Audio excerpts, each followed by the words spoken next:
All right, everybody. This is going to be our next installment on understanding how we convert sunlight into chemical energy. So to kind of put us where we are right now, so we have kind of been focusing on this, our equation for photosynthesis, where we have water plus carbon dioxide in the chloroplast and using sunlight energy, break down that carbon dioxide and reform it into a high-powered glucose molecule and oxygen as a waste. Now, the question we want to kind of take a look at right now is this right here. So what are some environmental factors that could affect photosynthesis? All right. So a couple of things I want you to think of. For number one, okay, let's just kind of there here. So this is where you're filling in your notes on page 2 here. So definitely the first one's going to be the amount of light. All right. Now this could be a few different things. This could be light intensity, or how bright the color is, or how bright the light is. Number 2 could be the color of light: red, green, blue, yellow, what we're going to see in the next lab. And also, how long is it in the actual light itself? Next one is going to be the amount of water. We kind of said that when we looked at the equation from before, amount of CO2. This one, temperature, okay? This one's a big one, okay? I want you to remember, I'm going to put remember enzymes, all right? This is going to be important here in just one moment. So we'll take a look at this real quick here. If we write down the equation for photosynthesis, CO2 plus H2O yields C6H12O6 plus oxygen. And then we know this is driven by sunlight, and this is done in the chloroplast. Now, whenever, and this is kind of going back to your chemistry days, but this is kind of that limiting reagent type of question. So what circumstances where we would see an increase or a decrease in the rate of photosynthesis? And anytime you go in these particular types of problems, the thing that you want to kind of look at is what is going in, what are my reactants, what are my products. So we got to remember that these are my reactants, all right?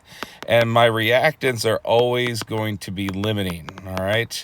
The carbon that's in carbon dioxide is going to be used to make the carbon in the glucose molecule. So definitely we can say the amount of CO2 can definitely affect how much glucose is made. Same with the water here, all right? So we need those hydrogens to go into the hydrogens of that of the glucose molecules. So the amount of water is also a variable in here as well. Now, what else can we consider to be a reactant? Well, it's going to be this as well. The sunlight can definitely affect the rate of photosynthesis. So let's take a look at this a little bit. Once you have, love for you to do does not have this sunlight, there's no energy to break apart this CO2 and this. What I would is to go ahead and turn into your part of your lab packet that has the doodle notes in it. So if you're following along with me, once you have that down, we are on page 9. And what we're going to be focusing on, again, we don't need to worry about the different parts of the chloroplast. We've already talked about the different types of chlorophyll and their wavelengths. Now let's kind of focus in on this. What factors affect the rate of photosynthesis? And so the first one that we're going to see is going to be light intensity.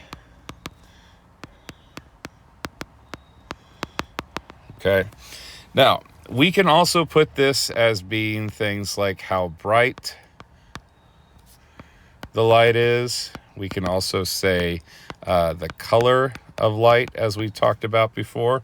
But let's go ahead and fill in this one. So photosynthesis requires light energy to work. The higher the intensity of light, the higher the rate of photosynthesis.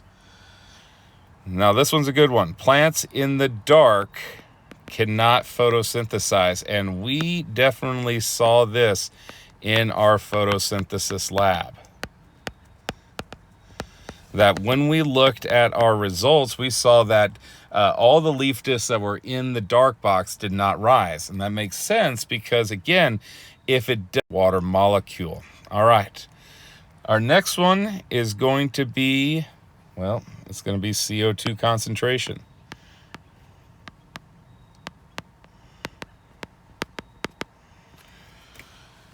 Now, in our lab, we used baking soda as our carbon donor in this case, but for most photosynthesis, it uses carbon dioxide. So let's go ahead and fill this in. Carbon dioxide is a reactant of photosynthesis. The higher the concentration, that's a good word for that. The higher the concentration of carbon dioxide, the higher the rate of photosynthesis. All right, and in one of your questions, it asks, what effect do we see on the rate of photosynthesis in a warmer, more carbon dioxide rich atmosphere? And results are photosynthesis is increasing quite a bit as a result of it. All right, this next one, well, this one's going to be temperature. Now, let's go ahead and take a look at let's fill in the notes here. Photosynthesis is a reaction catalyzed by enzymes. Yes, my friends, remember. All right, let's go ahead and put this down. Remember that enzymes, what they do, they speed up chemical reactions. So, just like we saw with the enzyme lab, we saw things like temperature, pH can have effect on that. So let's go back to our description here. As the temperature reaches the optimum temperature, meaning that is the temperature at which it works the best of the enzymes, the rate of photosynthesis increases. However, too far beyond the optimum causes the enzymes to, this is the word, denature. All right, which causes the rate of photosynthesis to decrease. All right, so this lovely little picture here reminds me of this, and this is from the enzyme lab. Remember, the shape of the protein determines the function.